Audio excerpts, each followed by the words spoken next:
Hey everyone, welcome to Zealots. I'm Forrest. I'm Major. I'm Robbie. And I Tip.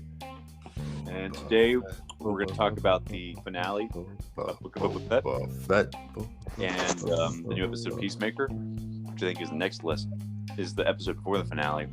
The penultimate episode. Oh, yeah. And One of my favorite words. SAT word.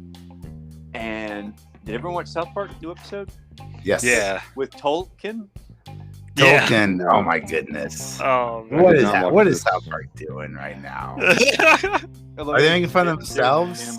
Are they trying to save face? Like, what is the exact message? Like the pajamas. Trying to hide that. What is happening here? We'll get into all this and more on this week's episode of Zealots. I'm super excited. Let's get this started. We're gonna be talking about Boba Fett. Yeah, Major, you have some talking points you wanted to I mean, the whole episode. Let's just break it down. General thoughts on the series as a whole. Who wants to go first? Robbie? Oh man, yeah, I really enjoyed the Tuscans and the sad ending to Tuscans. Get it back. Yeah. I think. Oh yeah, back to the Tuscans. Yeah. Well, oh man, and this last episode was just packed with action from a whole bunch of different genres, right? We have some all Western, kinds of stuff happening. We have some kaiju fight, almost. A little Godzilla, a little King Kong. What about you, Forrest? What do you think about? Oh yeah, a little King Kong. Well, I even said it's that. very evident they only had enough material for 2 episodes. Yet coming in swinging. Just kind of they can't throwing everything in there. Yeah, because 2 of the episodes just were Mandalorian, and like the first 4 were just condensed into 1. So this really should just been like a 2-hour movie, I feel. Oh yeah, and you can definitely tell they put aside a large portion of the budget for the final episode with the rancor and the King Kong homage. Which I'm glad. Yeah, budget allocation's important. Were you all sad to see Cad Bane go so early? Did he die? I guess we'll talk about that. Yeah, that's in the end. There's a little blinking light and some beeping noise. That's a little suspect. If Boba Fett can survive being thrown into a giant stomach in the desert, and Darth Maul can survive getting cut in half, I'm sure Cad Bane can survive being stabbed in the heart. Because like maybe his heart's like in his feet because he's an alien. He so breathes through those tubes. Right, exactly. It bypasses everything. So I mean, it doesn't even use the road. After watching it again and some reviews, they were talking about how you were actually hearing him just gasp for air, but it's coming out his chest, where his respirator system thing he's got going. Yeah, it's really cool. For those who don't know, he has that so he can't get force choked because he goes up against Jedi all the time. Or I guess just Force people in general, because Jedis aren't supposed to use Force choke. That's generally a no-no. That's a Sith thing to do. But sometimes, you gotta watch out for those Sith Jedi.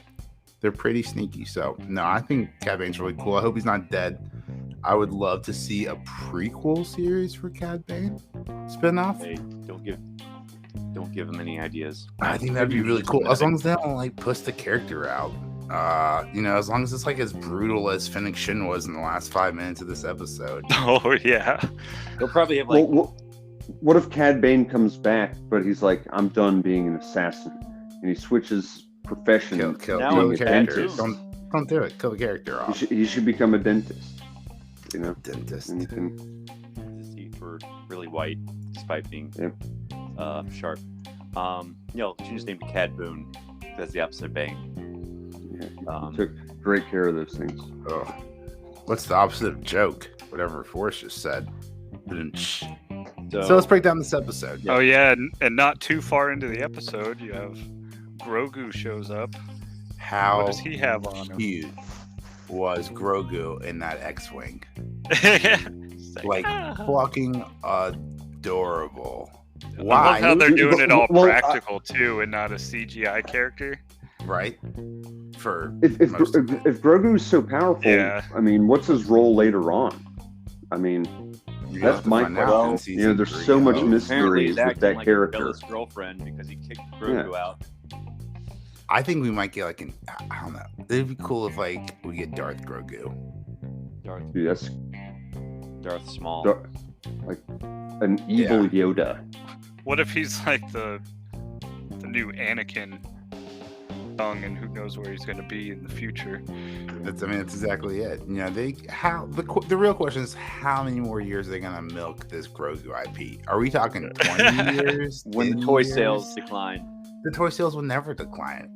We will have more babies. Those babies will grow up.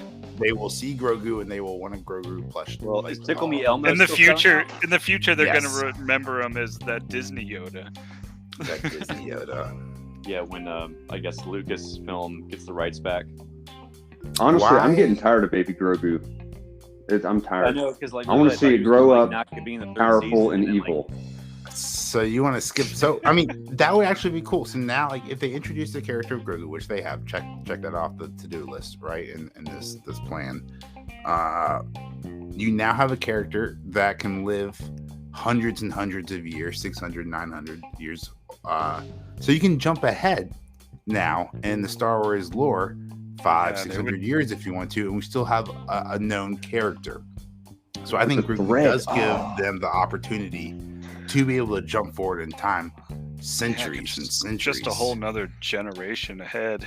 Right? And then, but we still, as the audience, have a character that we know and can relate to. Because if that would be interesting. If the book of Boba Fett showed one thing, it's that Star Wars is too afraid to let go of the past.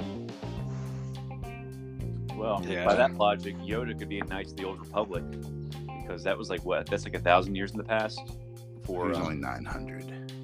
Okay, so maybe Yoda's father though. Just missed it. If he has fathers, we don't know how that species works. Like Namex, they just asexually reproduce. Yeah, aren't they the foundlings? Kind of like a magical being.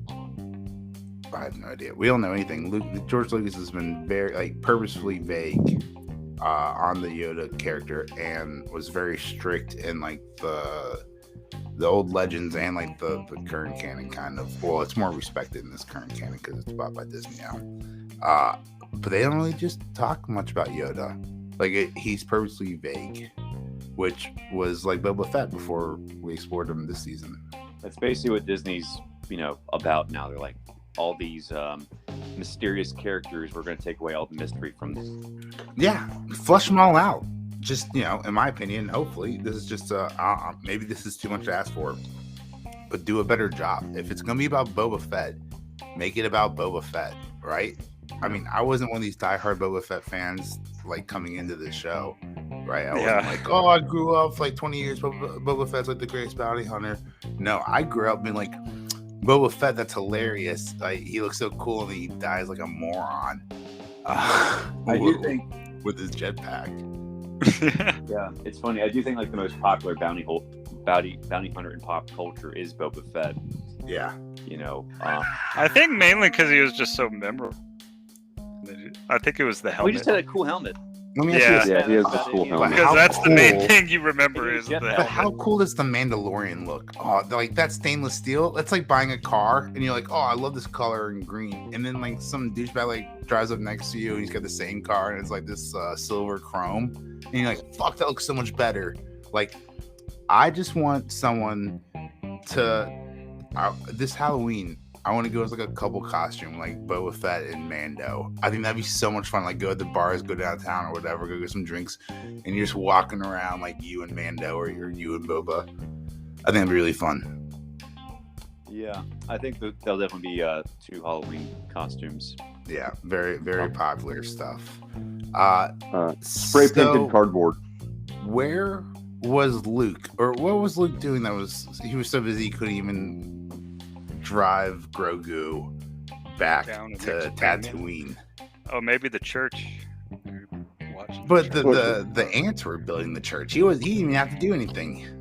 He couldn't leave the temple. He's watching by itself with the Force. There was no one else there. He could have projected a Force ghost at the very least, like he did in The Last Jedi. Could have done something. Just he's weird. Working on that. Weird. He's working on that next movie like 5 years from now. Yeah. Well, Luke is a very imperfect character, I think that's something people put Luke on a pedestal. But he's very, gotten to the Force game pretty late, and has a really dark side. Yeah, I was looking at a meme on Facebook, and it was like basically, when Luke is taking off Vader's helmet, you hear shots in the background, and there's no rebel pilots or rebel soldiers on the Death Star, so the shots must be the stormtroopers shooting each other to get on the escape pods. So, that's dark. Yeah, interesting. I'm gonna have to go back and rewatch that. It puts a lot into context. What? So, but I'm also trying to remember. All right, so what else? All right, so Rancor. So that happens. But that happens later on. So we get Grogu back, right? Although he doesn't meet up with Mando yet. And then, so we get this scene where Fennec Shan is explaining to Boba Fett the setup, right? She's explaining where Santo is, where the mods are, and where the green guys are. But she's explaining it to Boba Fett, and my question is why?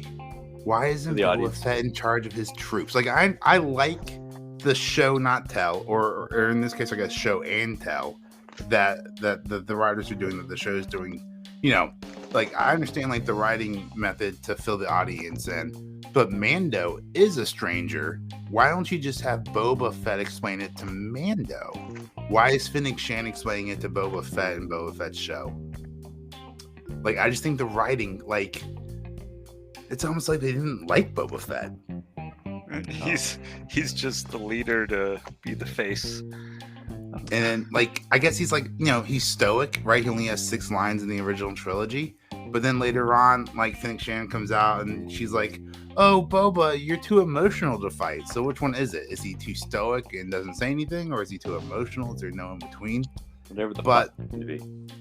Here is probably my biggest complaint of the episode, which I did love, by the way. I'm just nitpicking here, right?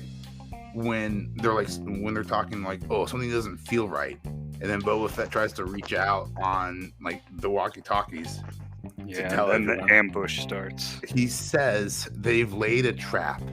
How fucking hard is it to have Boba Fett yell out, "It's a trap," like General Akbar, for a show that prides itself on shoving 1,000 references and Easter eggs into every scene? How could you say they've laid a trap instead of "it's a trap"? Right. That's all you had to do. I didn't even think of that. That's just funny, an extra ounce of fan service.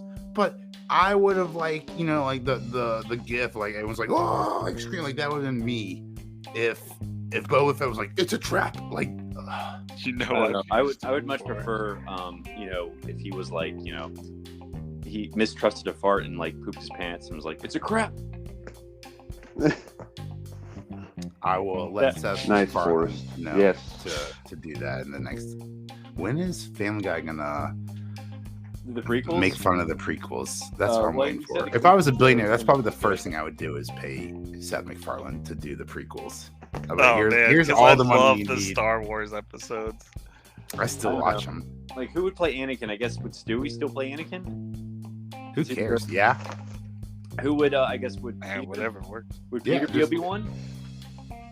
But they've surprised me with what characters they use, but they seem to make it work though.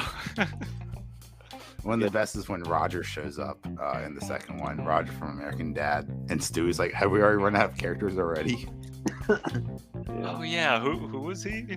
Roger the alien from American Dad. He was an Imperial officer just for a second. Yeah, I mean, was he just there, or was he? Yeah, he was in an outfit. I don't. Yeah, he was there in an outfit. Roger was always in I forgot about that part. Cleveland's son, Rilo. I never saw the show, the Cleveland show, but I think his son's in the third one, something. No, what's the third one called? It's Trap. Yeah. They had a Cleveland show character, and they had an American Dad. But I don't think Stan Smith was in it. No, I don't think so. I don't think Stan Smith showed up. But you know who did show up to this battle? Two badass droids. Oh yeah, with shields. Yeah, they think everybody cleared out.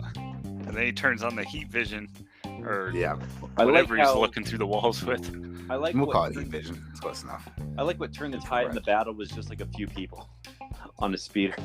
Right. There's only like, what, 6 of them?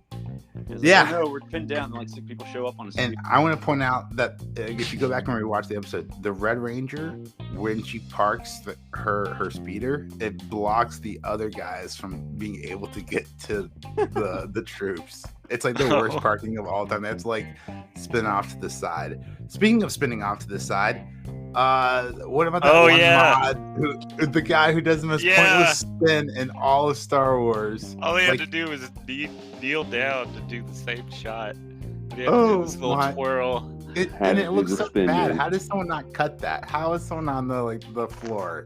How is someone not in the editing room cutting that? Who's like, no, that was good. That was really good. I was looking at my phone during the battle. It was just sort of a by the numbers shootout, but I don't know. I thought. And then by the numbers. Show back to those. Well, no, this was 100% by the numbers. They had a all hope is lost moment, and then the people of Freeport show up just in time. Yeah, Save the Cat, the screenwriting book. You have to have an all hope is lost moment. You have to have an all hope is lost, and then you show that there is hope. Yep. Suddenly, what did you guys think about the Rancor? I mean, we all knew it was coming. So I mean, we all knew it was coming, but it was so good. I didn't see them doing a whole Godzilla King Kong. I like that they just showed. They teased him. Boom, boom. Yeah, but he was a good chunk of the had like a puddle have vibrations go through, just like rip off Jurassic Park too. Yeah, I'm really surprised they didn't, but I guess. And how about that Christmas special pose on top of the building, on top of the Rancor? Oh, and from the Christmas special. He was like riding a dinosaur, not a Rancor, though. Yeah. Oh yeah, because that was like.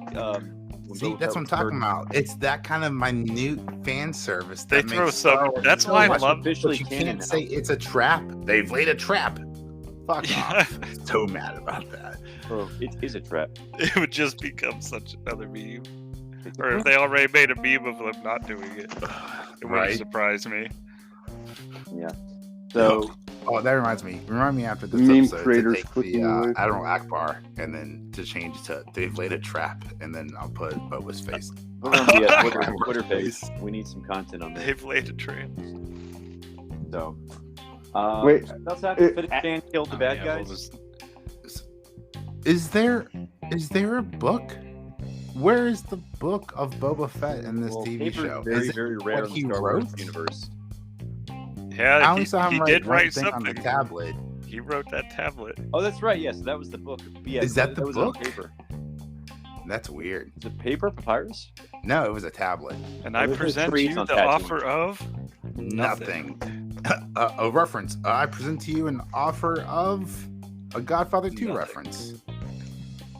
Well, yeah, it was kind of like a pointless scene. I guess I had to kill some time. And then because he already told them he's not surrendering and that he doesn't want to work with them, so like literally sent the guy to say the exact same thing. Yeah, I'm just sending him out there. Basically, be a distraction, I think. Oh, okay. Yeah, so they can come out like badasses. I really enjoyed them coming out in the jetpacks, but it was also really hard not to just imagine them like on a green screen on wires, like floating, like just two grown men floating on wires as they were coming through the jetpack. wasn't quite seamless there. Yeah. But overall, I really enjoyed the fight. You know, even if it was a little bit paint by numbers, it was still, you know, they had to show gear. Still good. Had the knee missiles. There were some dumb parts, like Boba's on the Rancor, and so like the writers have a problem. They have to get Boba off. They have to get rid of the Rancor so Boba can fight Cad Bane one-on-one. And Cad Bane just we'll just use a flamethrower, and then the Rancor will just hide like a little scared dog. Yeah, apparently that's his weakness. Right. I just think as he did get a mouthful of fire at one point. Right, or at least top 10 largest IPs in the world. Like, you can't find someone who knows how to write from point A to point B, or from point B to point A. Can do a better job than Cad Bane comes up with a flamethrower. Yeah. Maybe, well, it'd be better than Cad Bane throwing like some Rancor treats. That's true. And then that's true. And then let's talk about one other thing that might be bad writing. So after the fight, Boba and Fennec are walking through the streets, and he gets one of those Star Wars fruits, and he gives it to the Wookiee, and then you hear one of the mods say, "How come the Wookiee's the only one who gets it?" And I think that's a reference to Chewie not getting a medal at the end of A New Hope. That's so obscure. I don't know if they meant to do that. But if you go back and listen, there's the guys like, how come the Wookiee's the only one who gets a medal? And like the popular complaint was, how come the Wookiee was the only one who didn't get the medal? Well, so if you ever go to like Comic-Con, ask Jon Favreau that, I'm sure he's gonna be like, yeah, that was totally what we were trying to do. Yeah. Yeah. I could definitely see him doing that. I mean, there's a point where Star Wars IP becomes so big that everything becomes self-referential, whether you mean it or not. Just from like speculation and YouTube comments. Yeah. Well, we will just have to wait and see when do they still do commentary? Like, because DVDs aren't really a thing anymore, but do they still? Yeah, that's a good question. No, they probably just do interviews online and press releases and Comic-Con. For all that stuff, guys. Let me ask you. Did we get to Grogu rolling in there with Grogu being cute and badass? Yeah, he's gonna hook up with that Twilight guy. Look, I'll tell you what. More than a Cad Bane series, I want an Amy Sedaris. I want a Pella spinoff. Call it Hangar 18 or whatever. She is kind of funny. She was the best part of this episode. Just the whole time when she first saw Grogu back in the hangar. And she was like, her name is Grogu. When she was talking to R2-D2, she's like, that's a terrible name. Yeah. Right? And it is. It's a terrible name. I mean, I'm definitely used to it now. But that initial reaction, I've definitely gotten more used to it than that initial reaction hearing his name was Grogu. That was gross. I'm just like, I kind of like Baby Yoda more. Yeah, I'd rather call him Baby Yoda, even that's not canonical. Yeah, even though it's not Yoda. They called him Groda. Just the best of both worlds. What if they tried to explain it off as he was related to Yoda instead of just one of his species? Well, he is technically related to Yoda, but like everyone. Well, I guess if you go back. No. I want to hear what Force has to say. How is this species technically related? Well, everyone has a common ancestor. At some point, wait a minute. Yeah, I know you're gonna go back to the fucking Big Bang Theory. Who knows where it popped up? Yeah, bro, we're all related, just like me and you, bro. We're spiritual brothers, bro. No, I mean like genetically. We're made from the same stardust, bro. Well, yeah, I thought it could be possible. It could be possible. So right after that, you shows off the chainmail again. I wonder if Grogu's ever going to say his first word. It sounded like he was going to talk this episode. I thought I heard a little bit of baby noises. Yeah, gurgling. Yeah. I know. That's what I'm saying. I'm tired of Baby Yoda. Well, he's going to be a lot. He's going to be in season 3. It looks like. So. Bro, he's the future. He's the future of Star Wars. Yeah. They're just like, we're not gonna lose all this. Like, I think maybe like Disney upper echelon was like, we got to put Baby Yoda back in the Mandalorian season 3.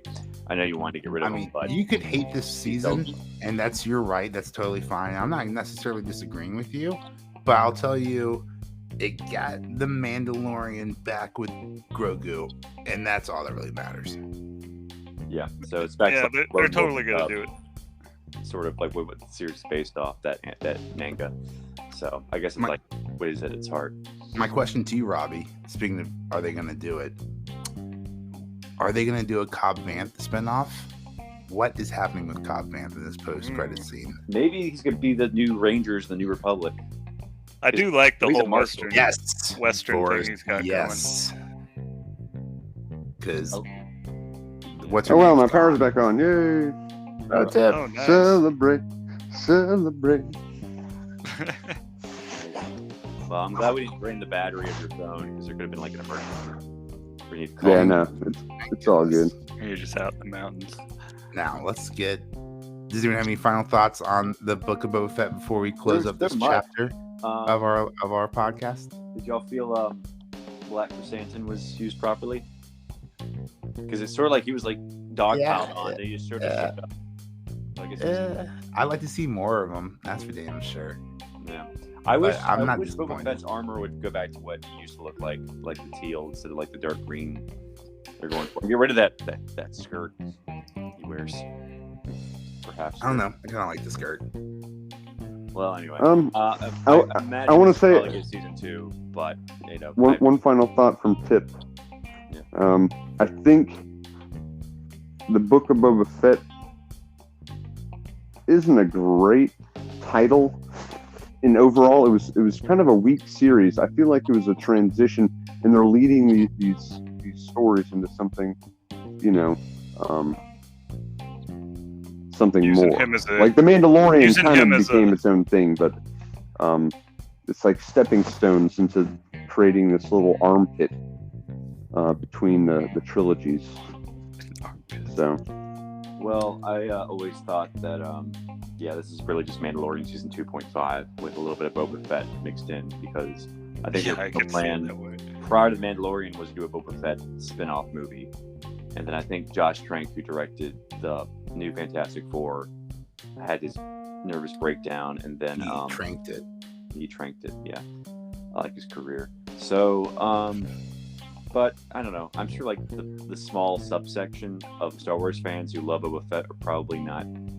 No, I'm sure they're somewhat happy with the Boba Fett show, but I don't think they were probably felt that he was serviced properly. But for people like us who are just casual like Boba Fett, it was content. Yeah, it was content. It was good. Gave us something to talk about. Helped me over till Peacemaker on Thursday. Yeah, and it was like just only really 5 episodes, but only 2 of those 5 were actually I enjoyed. So the rest were just sort of meh.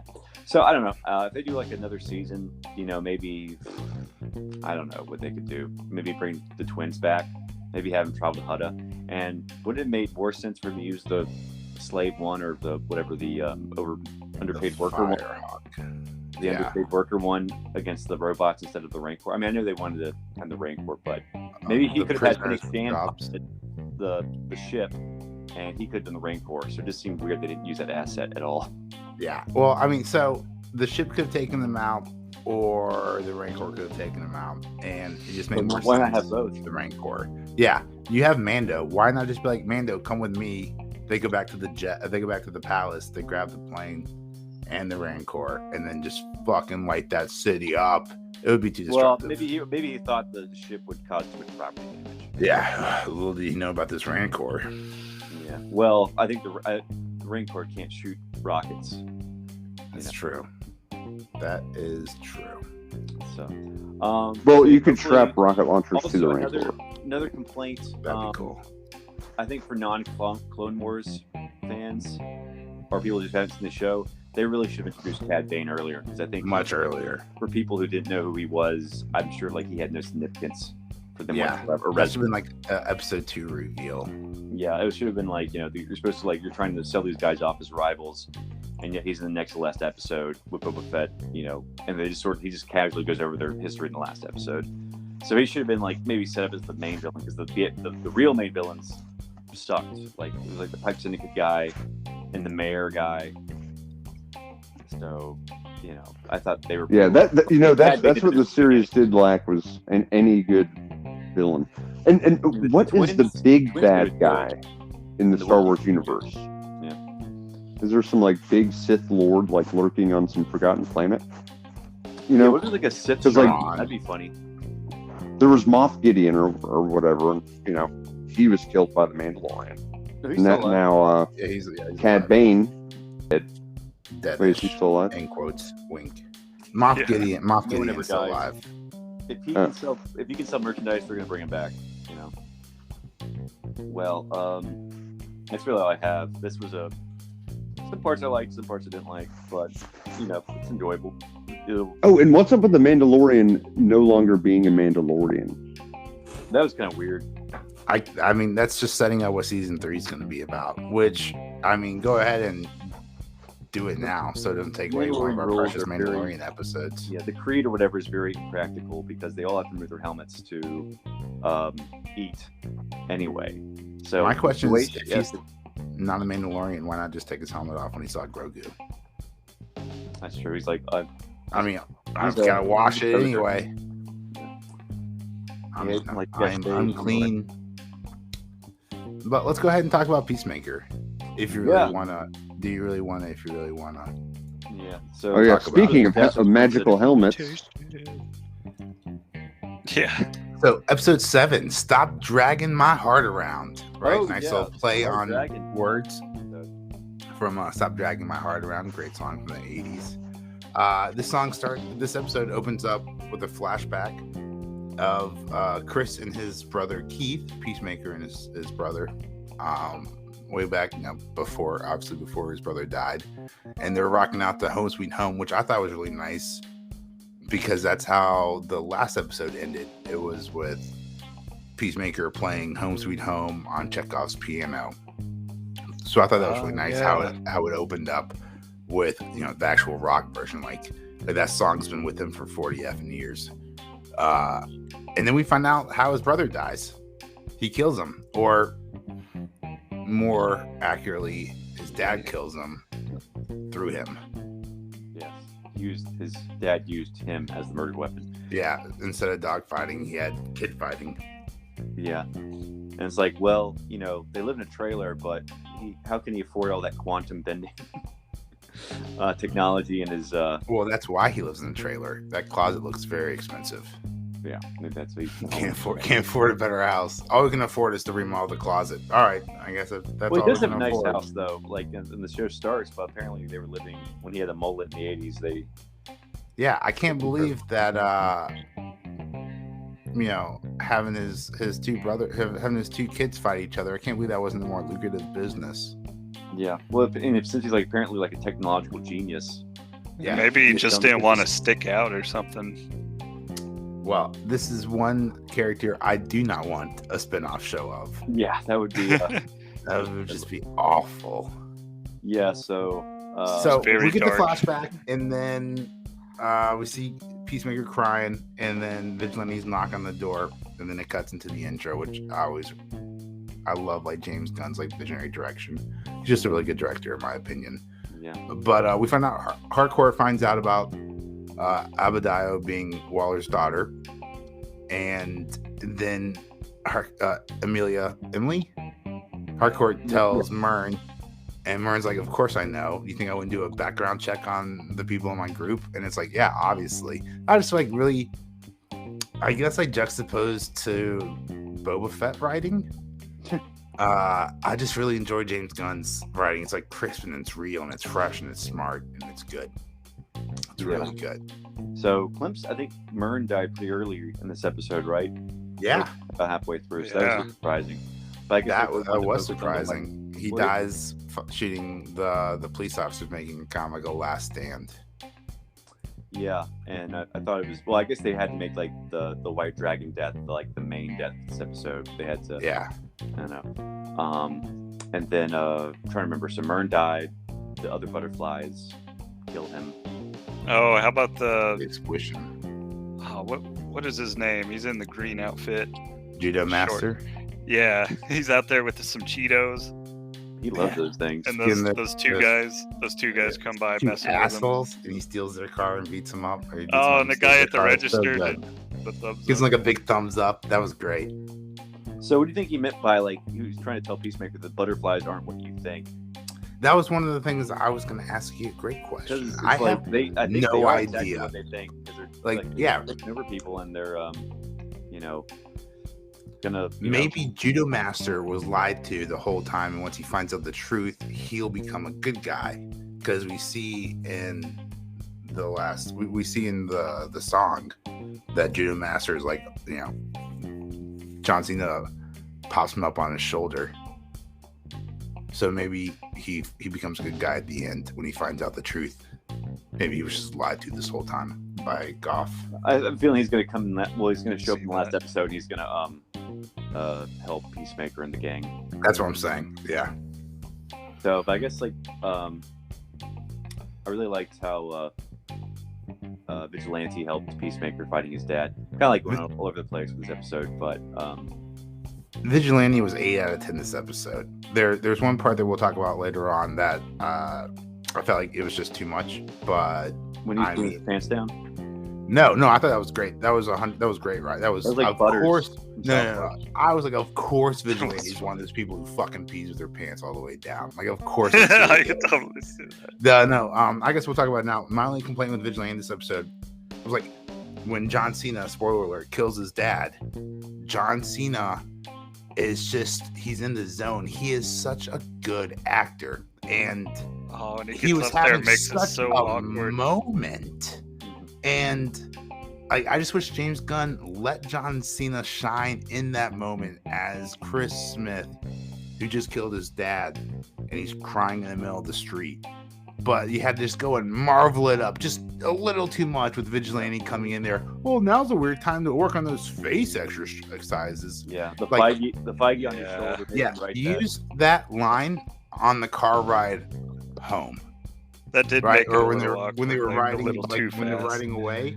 Be like, hey man, that was a really weird time to practice your facial exercises.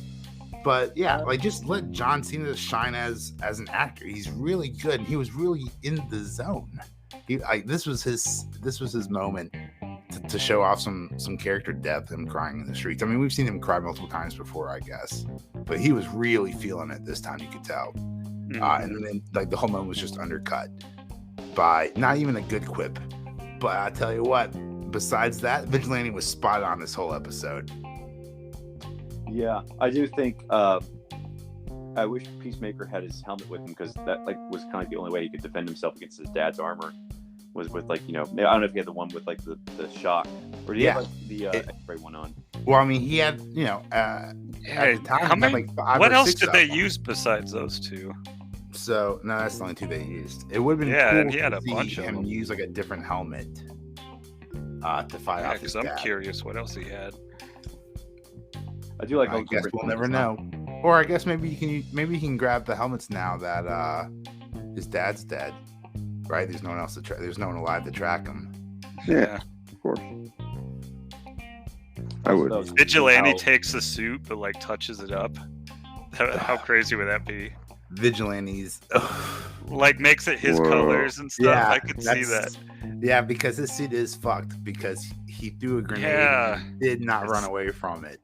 That'd be really cool. You think Vigilante will get his own spinoff?